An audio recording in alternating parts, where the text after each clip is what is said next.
West. West meets East. Oh, yeah. I want to say West meets East because Yes. we're Westerners meeting the East. Yes. And you start first, Yes, because so- I want to add a few little things that Well, I was the reason that we about. wanted to start this each week we're going to do a segment which is West meets East, because there are so many different things in Taiwan that the women do here that we don't know about and we don't do, and vice versa, that we know about that they don't know about. Yeah. So it's really interesting. Also, I heard you having a chat in the office the other day about statistics and how here certain statistics, like certain levels for gestational diabetes, it's a lot lower here, or a lot higher. Yeah. So like you know, back home they'd say, oh, if you have this much, then you have it. But if you were here, that would mean you have it really bad, because they always make it more. Like BMI in England is different to the BMI here. Things like that. So the first thing we wanted to talk about, which kind of links into first trimester, is folic acid. Yes. And I'm so shocked by how many women here know nothing about folic acid. They know nothing. To be honest, like, we were trying to conceive my daughter, and I went back home. I'm from, as you know, from South Africa, and my doctor was like, start taking folic acid now. Take all your prenatal vitamins now, because you're trying to conceive. It will help you. And it needs to be this much, 800 IU or UI, I can't remember which way round. The one you got me is 800. Yes. So make sure it's 800 at least, because he was saying, like, your body doesn't absorb all of it. So you want to take more so that you and your fetus can absorb most of it, right? Mm-hmm. And then when I came back here, I asked the doctor. They never prescribed anything. They didn't say, like, oh, you should take this and this. And just like you said, at your 8 weeks scan, 8 weeks is the first time I heard about folic acid from the doctor. They were now, like, you can take it.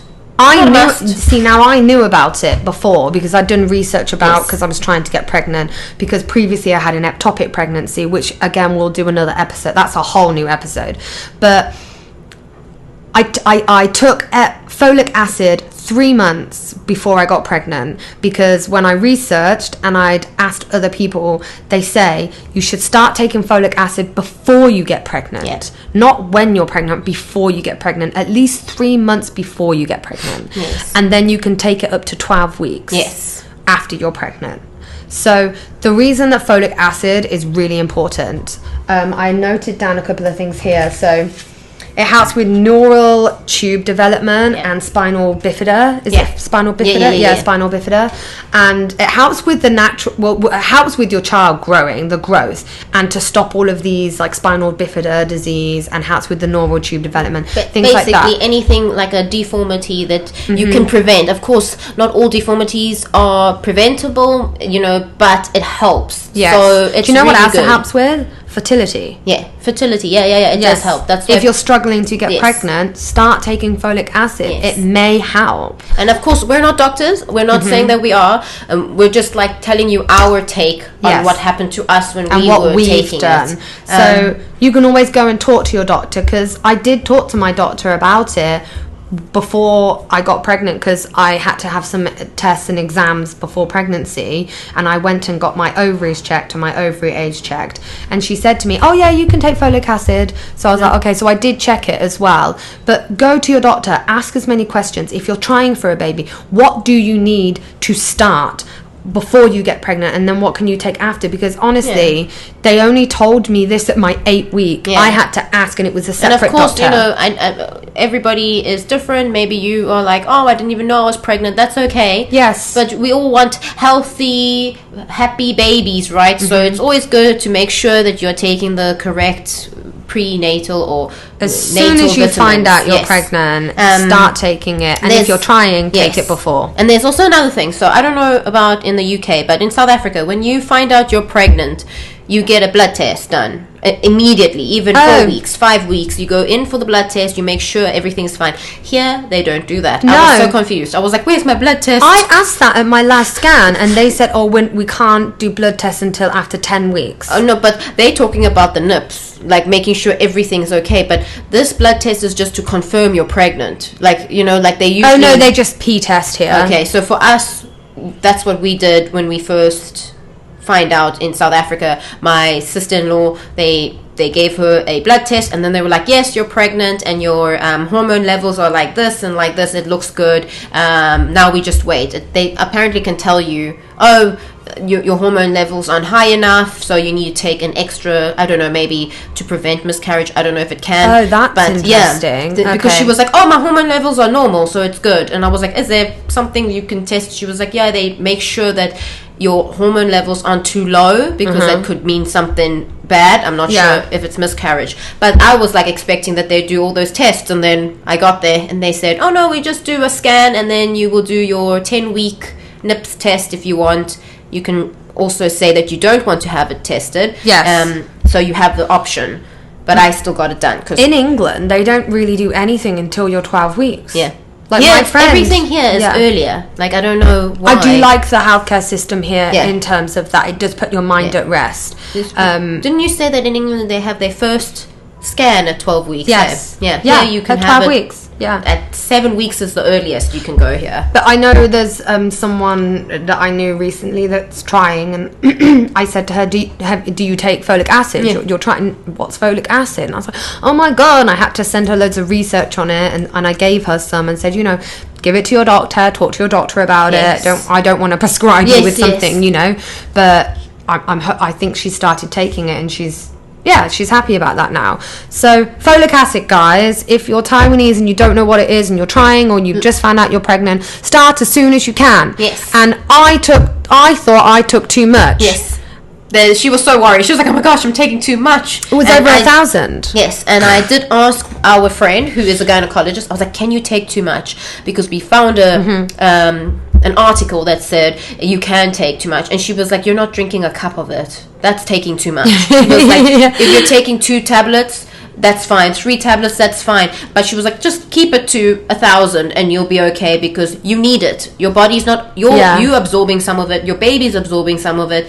Of course, you're feeding your baby. And she was like, and the rest gets, flushed out with your pee. So I was like, okay. I was like, I'm not pregnant. I was just wondering. Yes. And B6 is really good. If you're feeling nausea as well.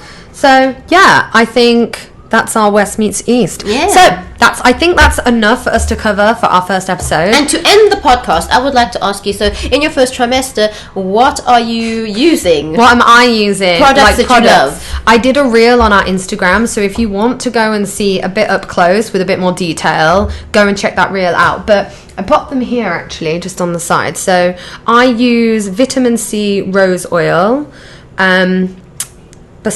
Is this Bioessence? I just got this on Shopee. It was about 1,000 something NT, so just over 25 quid, around 1,000 NT. Not too badly priced. I mean, no, it's an oil as well. It's worth it probably. Yeah, and it's vitamin C. So vitamin C on the tum, on the bum, on the hips, on everywhere. The boobs, my boobs. Oh my God. Yeah, I used to lather myself up. I bet. Start as soon as you can. Sometimes I'm lazy and I go to bed. Oh yeah, and then I got this is the skincare that you use as well. Like to spray. I like the spray. Is it Sukin? Yes. Sukin, and this is just rosehip oil, also safe for pregnancy. What I've researched, so what I think. So also check with your doctor, and if it's not, please let me know. Yeah. Because I use this every day. Send us a message. Yeah, and then I think everyone's favourite. I pop down. Oh yes, pop down here. I also use this. CeraVe. Yes. By the way, none of this is paid either. Just letting you know. I mean, definitely not. Yeah.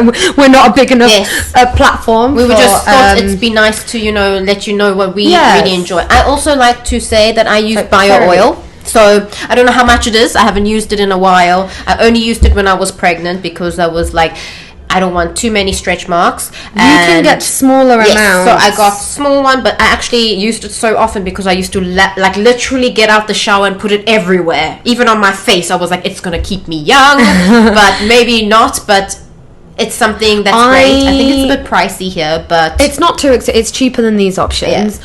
Though I did watch, there's a YouTuber I really love called Taylor R. She lives in Hong Kong, and I watched her pregnancy videos, and I need to go back and find it. Someone sent her a message saying bio oil is really bad for babies when you're pregnant. I mean, really? You've got a healthy, beautiful girl, so it's my not goodness. a problem. Okay, so don't take that advice to... I don't know, we though. will do some research. We do for our need to next research one. that, because there was a reason, and she stopped using bio oil, and I can't remember why. I need to find out There why. is also a Clinique one. There's a Clinique body love oil, Clinique, yeah. and it smells amazing. It was just really pricey. It's about 3,000, 4,000 NTD per 50 mils. Did you use it? Yes, I got it as a gift from my very lovely cousin who gifted it to me, and I literally used it up in like 2 weeks because I love the smell. Like, I put my clothes on and it would just make me smell so good. It's such a good skin company. But yes, so if you are looking for something, you should take a look.